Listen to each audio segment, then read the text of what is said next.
For this show, who better to get than this man? Open my eyes! My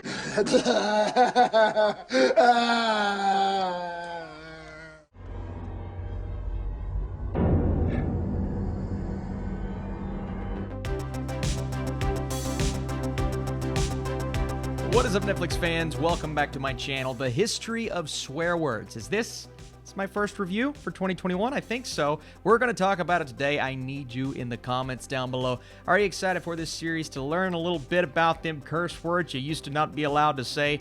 And are you excited for Nicolas Cage? Because he's being Nicolas Cage in this, and I liked it. So in this show, he hosts a proudly profane, funny, and engagingly educational series about the history and impact of the most notorious English swear words. Like I said, Cage is at the forefront here, and he kind of takes us on this journey where every episode, all 6 of them, are focusing on a different swear word. And each episode, I believe, is only like 20 to 30 minutes long, so it wasn't a huge investment, this series. What I will say is, if you're not a fan of the cursing, if you don't like the words that they're talking about, first of all, why would you even watch this review?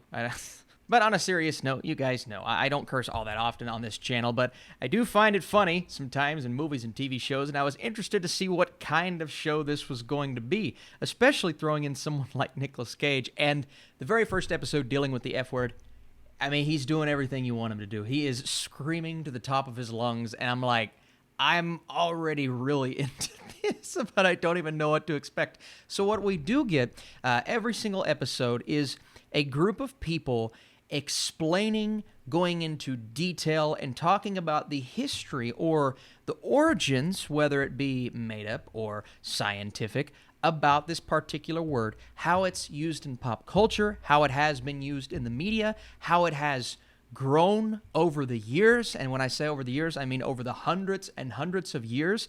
And you even get some voiceovers, one in particular throughout the 6 episodes. Nick Offerman lends his voice to multiple different characters that, you know, go for the bit, right? Is the bit going to be funny? Is it going to be ridiculous? And I won't lie to you, not every bit landed. There were moments where either a comedian is talking or, you know, there's some animation playing on screen. I'm just like, can we go back to Nicolas Cage? That's kind of why I'm watching this, to be honest with you. And then we would go back to Nicolas Cage, and I'd say, yeah, things are better now.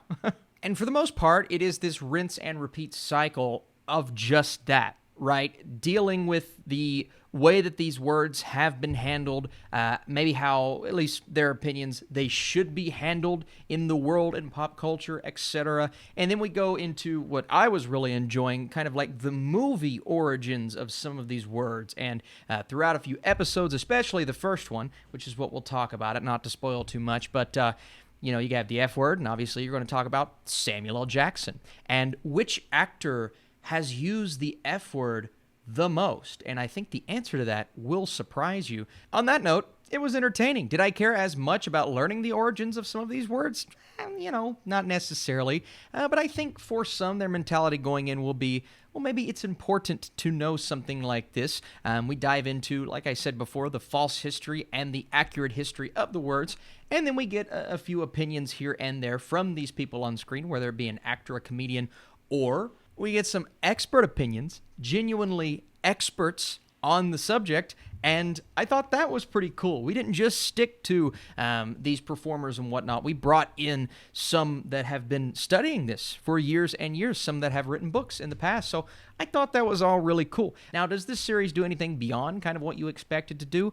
Not necessarily, and would I have come back for more every single episode if Nicolas Cage wasn't at the forefront? And there are times where we go without him for 5 to 10 minutes, but we always come back and he somehow makes things better just because he's being ridiculous. But that's kind of why we love him at this point. Yes, he's given some great Oscar performances, but I like when Nicolas Cage is being Nicolas Cage, and that's kind of the draw to a show like this. But the history and all of those things, that was entertaining as well. So overall, I will say the history of swear words, it does its job, and it does it fairly well. I think Nicolas Cage is what is going to keep people going with this show, but if you're interested in the actual history, I think that's going to make you like it even more. So before I give you guys my score, appreciate you big time for watching. If you want to drop a thumbs up, if you like these Netflix reviews, we're going to be doing them every single week in 2021. Also, I do want to say some of the scholars had better comedic timing than the comedians, so that's actually a positive for them. Overall, Nicolas Cage will keep you coming back for more,